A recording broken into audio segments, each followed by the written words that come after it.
It's your time to live well, and you have tuned into the Holistically Speaking podcast, where we're teaching you to be well and be whole in your body, your joy factor, in every season and pivot of your life, in your mental health and your well-being. Are you ready for this episode?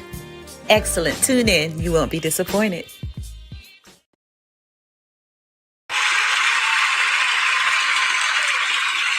Hey, everybody. It is your well woman practitioner, LaShanna Moore of Holistically Well. And this is a new episode of Holistically Speaking, one that I'm very excited to get into with you today. Our audio family, let's make sure they're on. Yep, our audio family is joining us. You're joining me on Well Life TV. There are many, many visuals that I'm going to share with you. I actually enjoy doing visuals because that's a part of the way that I learn. Also, the way that I enjoy learning. Images for many people can be a way to retain information. It can also be a way to process the emotional connection, the psychological connection of information. So I like visuals for that reason as well. So, hey, those of you who are listening to the audio podcast, make sure you head over to the Well Life TV and check out the show on Well Life TV. I'm going to be talking with us today about body image and the journey, sometimes the struggle to loving ourselves wholly. What does that mean? Loving ourselves wholly means all of us, our entire self, our entire being. Excuse me. And as we get ready for that, I want to make sure that we are clear on the disclaimer of the Well Life TV. And that is that, let me pull it up so that you can see it while I read it. Here we go. Information shared on these episodes are the beliefs and opinions of the host, as well as guests if I have any. Health topics are not designed to treat or cure medical issues. Please consult your physician. Our spiritual episodes are from the foundation of our Christian faith. And there you have it. So I am ready to jump into this episode. Are you? And before we do that, we are going to take our moment to retreat. This is our opportunity to breathe, to relax, to relax our shoulders, our neck, our forehead, our face, to slow down the rhythm of life, because you've been moving and going and life has demanded a lot from you. So let's have our moment to retreat.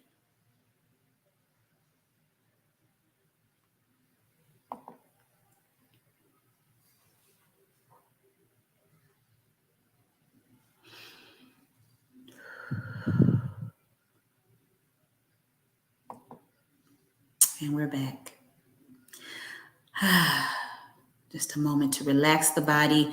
I always want to remind you that this is your time, your space for you to be heard, to feel seen, to learn, and to add more tools, or as Batman would say, artillery to your utility belt, so that you can journey well and whole, because the journey is never complete. There are no finish lines. There are no finish lines. There are only step-by-step, day-by-day practices that we integrate with grace, with ease, with knowledge, and with understanding and wisdom. Here's the thing about wisdom and knowledge. Knowledge is information, knowing a lot of information, having a lot of information, being a smart person, or we can take the word smart out, being a person that knows a lot. But wisdom is the ability to apply it and knowing how and when to apply it. So my hope, my prayer, my desire for you is that not only are you living with knowledge, but you're living with wisdom. That's a big part about being well and whole. So we're talking about body image, right? We want to get an understanding of body image and where did it come from? What is it? I think about all of the different ways that we consider what body is healthy and what body is unhealthy, what body is attractive and what body is unattractive. Where did all of this come from? And when I tell you that it has infiltrated our lives, it has absolutely taken over the success of each individual, whether that's mental success, financial success, career success, whatever you define success to be. This episode is dedicated to all of my women. And fellas, if you are by chance listening to this episode, it's dedicated to you as well. I think you guys go through your own types of body image challenges, but definitely not like women do. We hit this topic of conversation hard. We enter into different realms and dynamics of body consideration based on where we are. And that can be geographic, that could be in your career, that could be in your age, that could be in so many diverse ways that we look at how our bodies are looking, responding, behaving based on where we are in our lives. And a lot of things affect our bodies. A lot of things affect the way our bodies look. A lot of things affect the way our bodies feel and the way we feel in our body. This skin is the biggest organism of the body. And so we've got to learn how to live in this skin well and whole. And when you think about all of the different challenges that we have, oof, think about the news, think about media, think about publications, you think about social media, you think about your peers, you think about experience, you think about your childhood, your upbringing, abuse, you think about any aspect of your life, and you will always be able to pinpoint moments where your body was questioned, or maybe your body was celebrated. Was your body celebrated in a positive way? Was your body celebrated in a negative way? Did your body become the objectivity of someone else? This reality is a loaded one. So let's approach this with sensitivity. Let's approach it with grace. Let's approach it with knowledge, and let's approach it with wisdom. I want to start with what we consider. Let me pull her up. I want to start with this image and give the definition, or what has been defined as the definition of body image. Like, what is body image?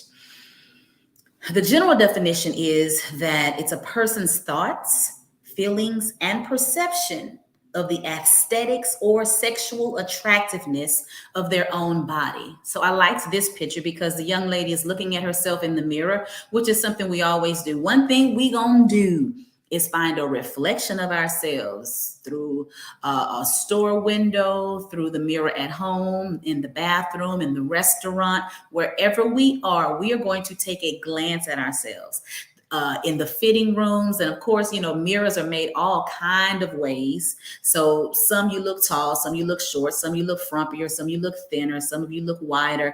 And you know, in all of these different mirrors, each one of them are going to make us look a certain way. But the one thing that is true is that we are always checking out our body, checking and critiquing our body and tweaking the body from head to toe. Who does this affect? Who has it affected? It has affected all of us. All of us at some point in time are going to look at our bodies and make a mental note. So one of my challenges for myself in, that was so demonstrative, myself in this chapter of life, in being in my late 40s, headed to 50, which I am actually excited about. I'm looking forward to aging well and continuing to be a healthy and holistic model for the young ladies behind me on how to handle it with grace and with ease and with patience. That's really a big part of my mission now. I too walk this tightrope oftentimes, making sure that I'm not being too critical on myself, unlearning a lot of things that I was taught, even in the health and wellness field, even in the fitness field, really trying to find the balance, the harmony, the synchronicity in being kind, being loving, being very mindful of how much I critique versus how much I give love, how much I embrace this body, how much I give her accolades and give her compliments. really balancing that. Any of you out there, have any of you ever been there? And so that's where we are, really trying to find the balance in doing those things. Let me pull Sister Girl back up so that we can go to the next image. Let me make sure I have the right one. Yep. All right. There we are. I'm going to move to this one. All right. And so we've got different types of body images. And I just wanted to share a few of them. In these images, these ladies are smiling, but oftentimes we don't feel that way. Think about your journeys. You've not always felt that way. I love this one. I think they are sexy. Now, yes, we are going to get into how to make sure that as we are embracing our bodies, that we're staying healthy and that we're building our health currency. But I love the beauty and the representation of these beautiful brown-skinned women, and all of you who are listening and watching from all backgrounds, from all ethnicities, with all of the different things that you bring to womanhood and well-being. I want you to include yourselves in these images that you see. One thing for me that I've tried to make sure that I integrate and implement is making sure that images that women see themselves represented. Sometimes it's very hard to find those images because in Western civilization, we have been indoctrinated to looking at health and fitness and beauty and sexiness in this one way. The earlier models, and we're going to go into some history in a moment, but we see these images of these tall, lean, white women that were the picturesque of sexiness and womanhood. And our bodies didn't look like that. We don't want them to look one way. So that's one big aspect. What is your culture? What do the women in your family look like? How were you? What size were you when you were a kid? What were your struggles, if any, as a kid as it relates to body? When was the first time somebody said something to you about your body that became a defining moment for you, and that planted a root and challenged your perception about yourself? Remember the definition that I read about body image: a person's thoughts, feelings, and perception of the aesthetics, that's body shape, or sexual attractiveness of their own body. Sexual attractiveness too is very important because the more confident you are within this skin, that is the message that will be given to others, especially if you desire a partner. The way that you feel about yourself, it is real talk. The way that you feel about yourself will reflect in how you present yourself and the way that you feel in your clothes, in your body language, in your demeanor, in your aura. It makes a huge difference. So we see all of these different body images. And one of the things that I liked, I want to go a little bit into the history of body. I love this Marilyn Monroe picture because there was a big debate on the size of Marilyn Monroe. When she was a TV figure and a public figure and a vixen of sorts. I'll say vixen. She was a voluptuous girl. She was kind of this image of sexiness for her era. It was always controversial about the size, her size. So, there is public record of a seamstress sharing her measurements. Of course, corsets were a big thing. I liked that she had curves. I don't know if she was fully Caucasian. I have not checked that out. Some of you may know, and feel free to put it in the comments.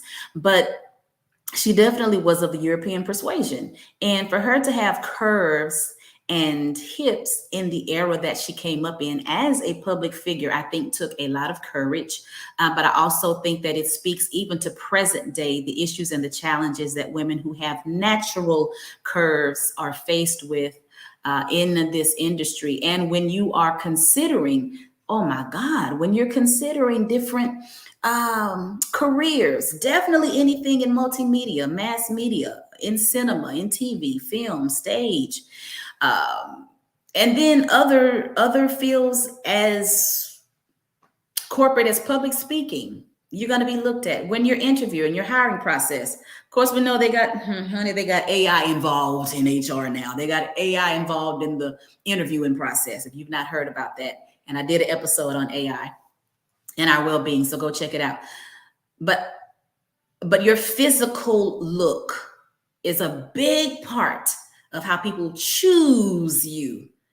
So it is so important that you choose yourself, because you are going to be confronted with a lot of stereotypes. You're going to be confronted with a lot of challenges that are not fair.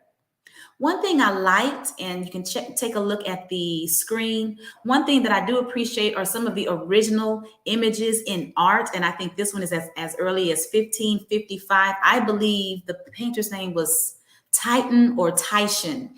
Women in early depictions on images were softer bodies. They had round stomachs.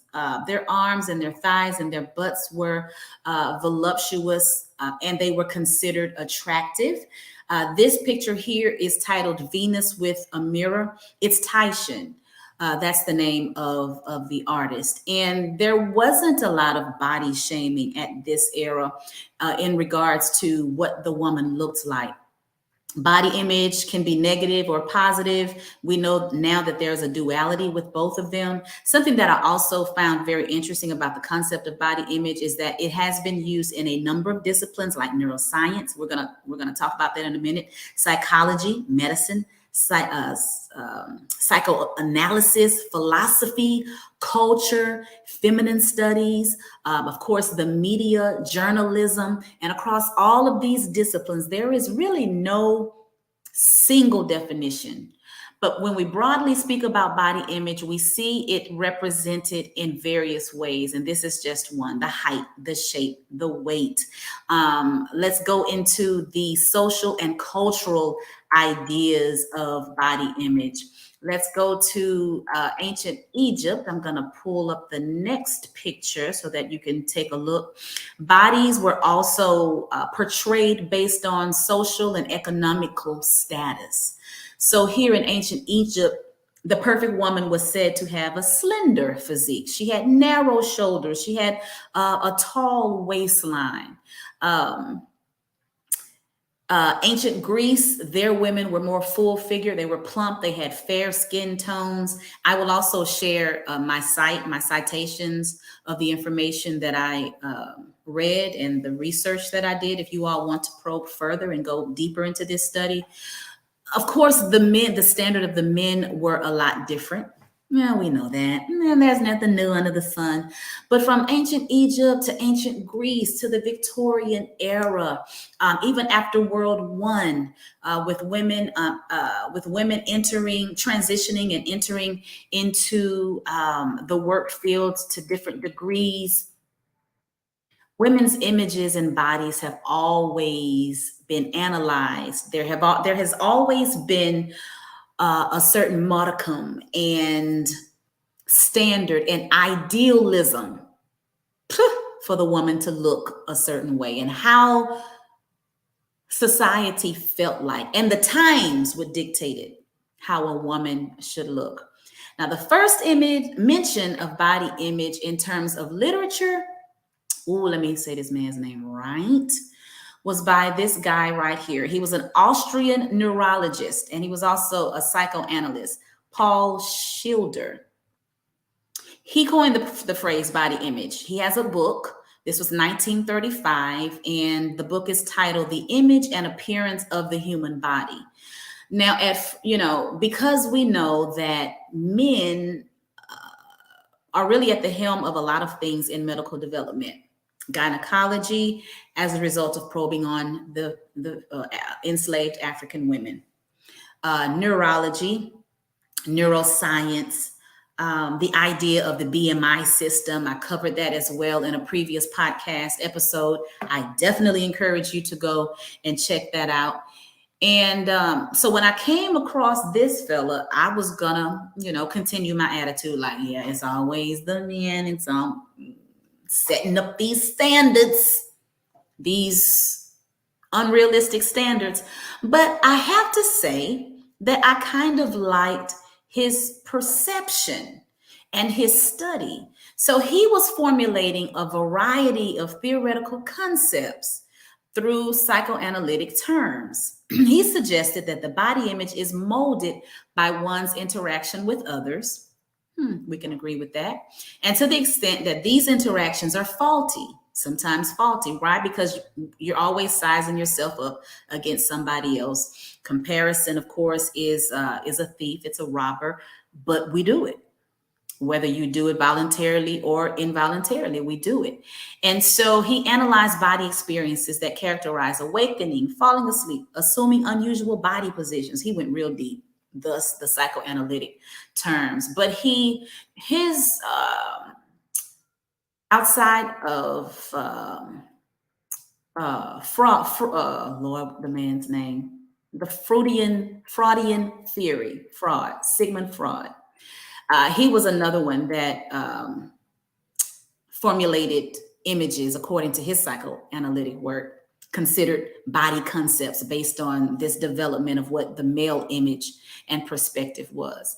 And so I have to say that I appreciate Childer's way of looking at the body, because it caused his study drew more so from the individual's perception of self based on social interactions, based on growth of body, but also based on medical conditions, based on certain drugs, and also based on schizophrenic disorganization.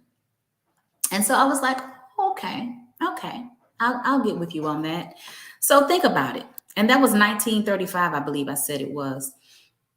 How much of that is consistent with today when we are in our surroundings? Now, I think that we are embracing, and I'll say that I believe we are embracing the different body types. And we're having retreats. I'm having a retreat. We have retreats now that embrace and celebrate body types.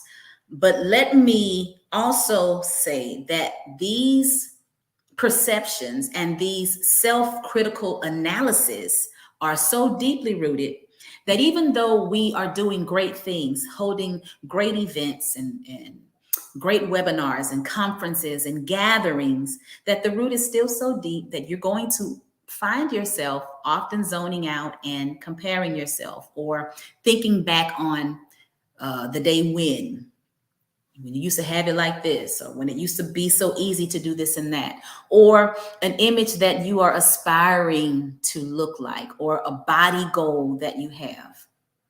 It continues to be a reality for us. And so then when we continue the evolution, as you see here, now we're going to look at fashion, how fashion evolved throughout the years based on body type. We know early within Hollywood, the influence was pinup girls. So I talked about Marilyn Monroe. Remember Sophia Loren? The ideal figure was thin and tall with long legs, and the thinner you were, the better. Yeah, those were the characteristics: a small waist, narrow hips, small bust, and flat stomachs. And so I'm pretty sure back even in the 60s and 70s, the women were doing I know data and information, research and journalism tells us that these women, to achieve those looks, fell prey to a lot of disorders and anorexia during this time. Listen, it's only natural that would happen, because the body knows that it needs a certain amount of fat. The body is going to refuse restriction of any kind. Let me say that again. The body is going to refuse restriction of any kind because the body depends on a certain percentage of fat and hormones for body insulation, body shape, development and growth, cellular function, primary function, executive function. So in essence, the body is smart. The brain is smart. It knows what it needs. Now, there are often times where we have to monitor whether we've gone too far to the left or too far to the right. Have we gotten too large where our visceral fat and our cardiovascular health are not up to par? are in the danger zone? And have we gone too far on the other end of the spectrum that we've gotten so thin that we've put our organs in compromising positions, that we are not looking at food in a very healthy way? So we look at these body images of how fashion has changed over the years. Let's take a look at these images. Y'all have to make sure you see this if you're listening. The wide hips and full bust.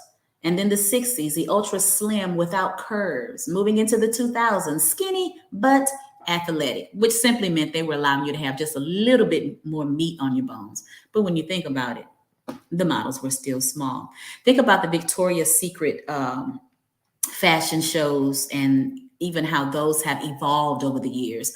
Of course, you cannot help, here we are in 2010, the 2010s, a picture of Kim Kardashian, because she has become one of the idealistic, or I'm not going to say idealistic because that's not true, the idolized pictures of what a lot of women aspire to. Small waist with full curves.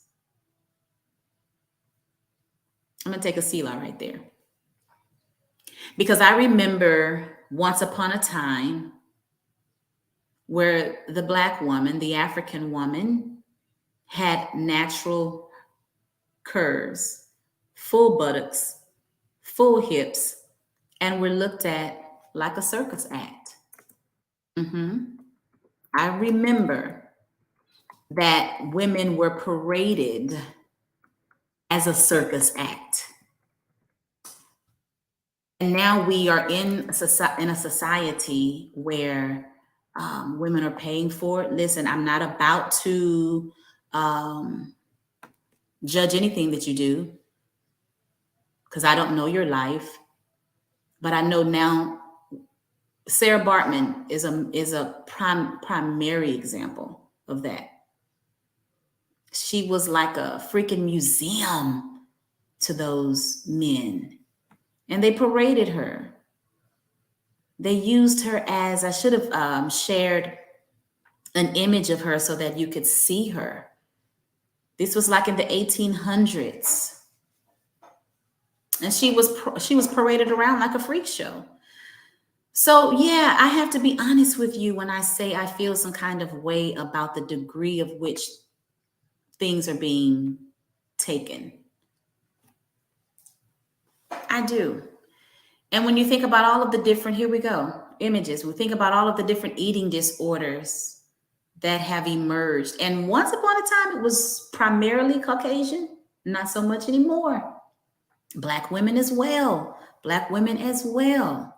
What other issues have we had with it? Emotional suffering, constantly on the scale, questioning why you can't stick to your diet or why you've inherited these kind of genes, why it's so hard for you when it seems to be so easy for others, why your weight is a yo-yo. Here's another one. There's that good old little broccoli on the plate. I think there is no better image. Her head is down because she's like, I cannot take another day. Calorie restriction has come into play, and not always for the better, not always for the greater good. Calorie restriction can be used as a way to manipulate weight loss, just as intermittent fasting. I have to say that intermittent fasting has become a way to manipulate weight loss, not for everybody, but for many.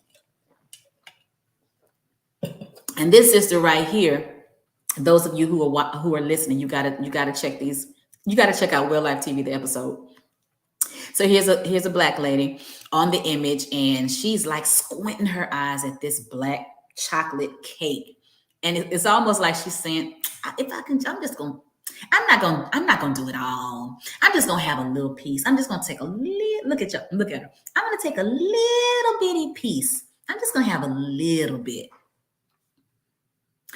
Unrealistic ideas of healthy eating, restricting things, and at some point you're going to binge, you're going to go on overload, you're going to go on a weekend food fest. Something's going to happen at some point because internal levels are out of whack, and we have not encouraged women to understand how to balance these things. Check this woman out. Oh, she looks mad. And there's a man in the background. I can picture this scenario saying, ooh, it is not fair. How is it that he gets to eat whatever he want to eat and he does not gain a pound? Here I am working out, counting calories, trying to eat right, trying to exercise, going to the gym, blah, blah, blah, blah, blah, blah, blah, blah, blah, and I cannot lose weight. Ugh. I can picture this being her frustration because men often are able to see results quicker than we are for various reasons. For their hormones, for one, a major part of it. Their hormones, for one. But these are things that we go through, all of these different challenges that we go through. And it was important for me to take you through as we get ready to come around the curve here.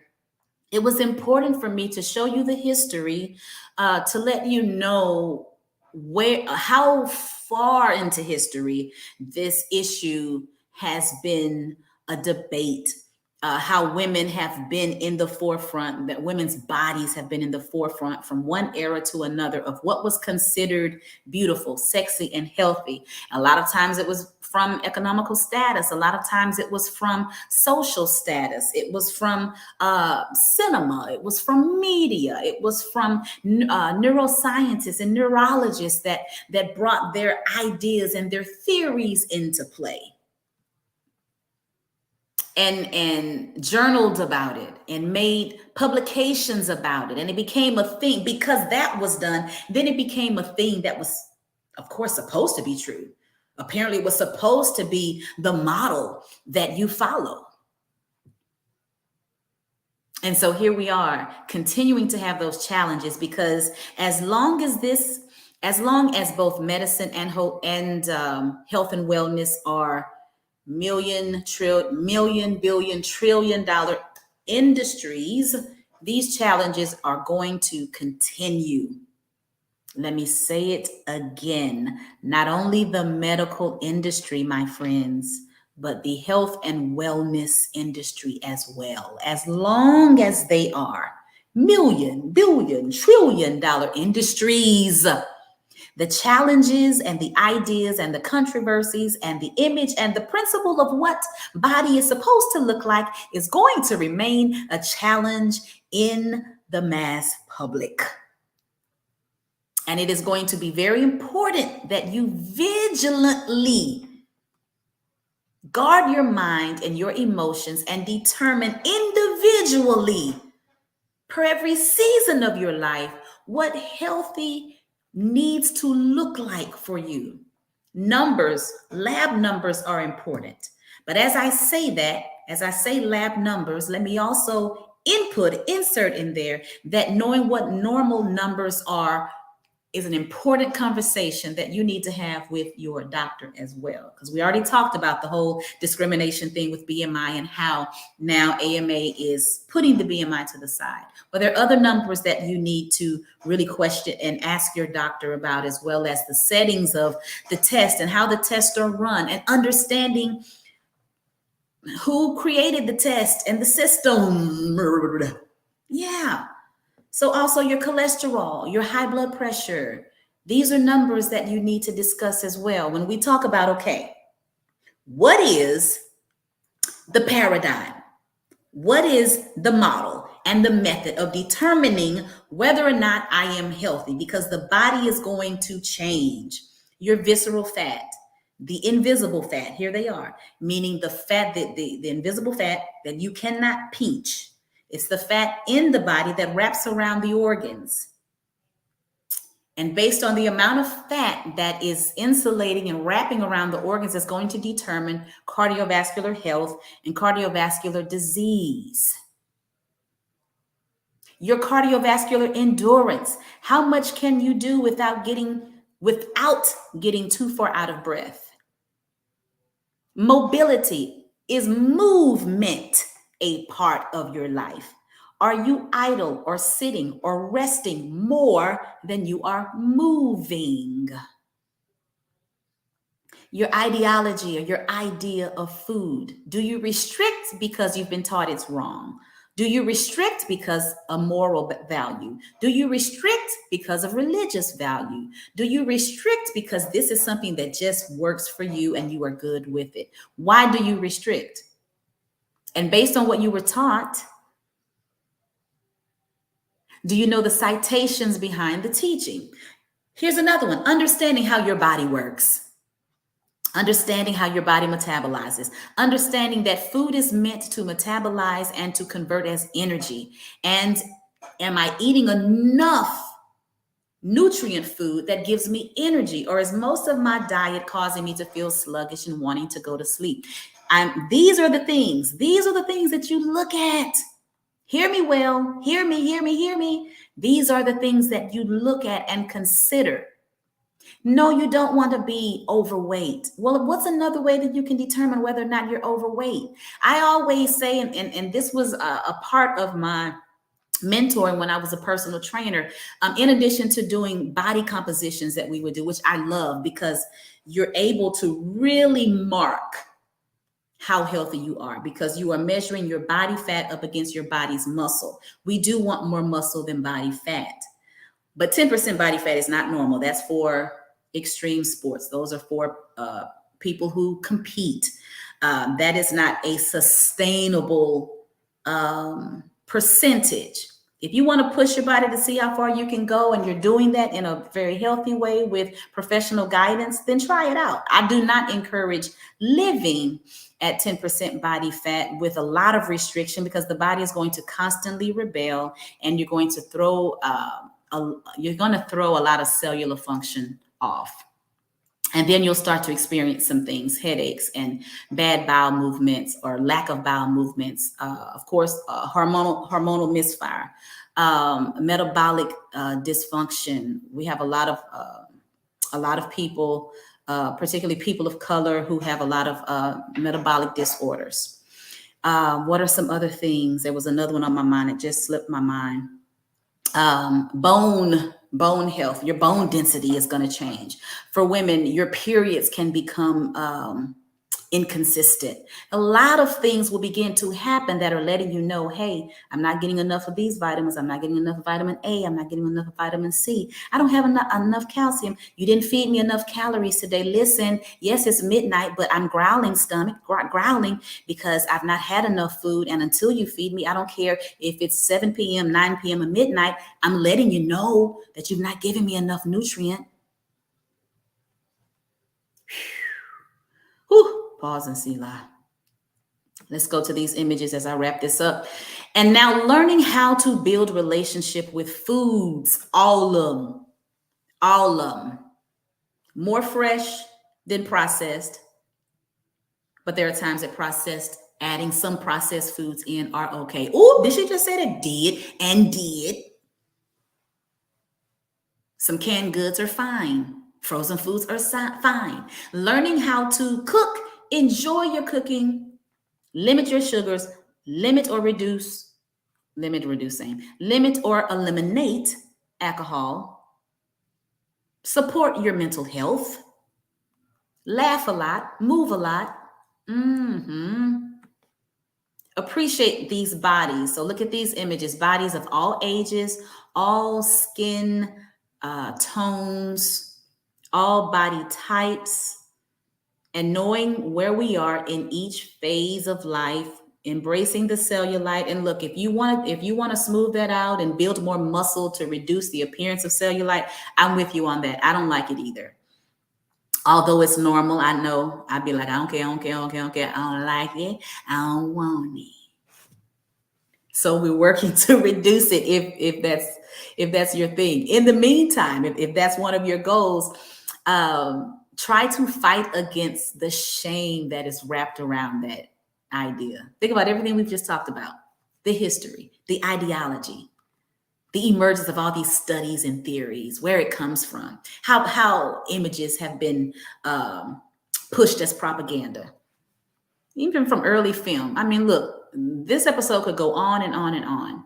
It's going to be up to us to accept the bodies that we're in and to lovingly make adjustments As we age and grow well, age well and live well and whole, how are we going to make the adjustments? Continue to be as fit as you can, but you got to know what fit means. What do you define as fit? What do you define as fit? And then lastly, as I close out, Dear Body, my Dear Body campaign that I started last year, was a big part of this talk today, talking about body image, telling our bodies thank you, appreciating our bodies for what they have carried us through and how they have evolved with us and how they even message us and notify us and signal to us when something in them is not right, when something's going wrong and they need our attention, but they also need our love and our patience and our long suffering and our vigilance and our advocacy and our voice. Our bodies need that from us. That was a big part of the Dear Body campaign, and you'll continue to see that. Right now, she is a campaign of getting us to redirect our thinking, change our thinking, renew our thinking, rehabilitate our thinking about our bodies. And then she will segue into some other things which are to come. Lastly, your takeaway is now, what are you going to do in your journey to be well and whole as it relates to this awesome, strong, fearless, resilient, bounce back body that you have? I know so many of you have gone through so much with your body. Your body has taken a beating. Your body has taken abuse. Your body has taken rejection. Your body has taken yo-yo dieting. Your body has taken shame. Your body has undergone a lot. So what will the Dear Body idea mean to you?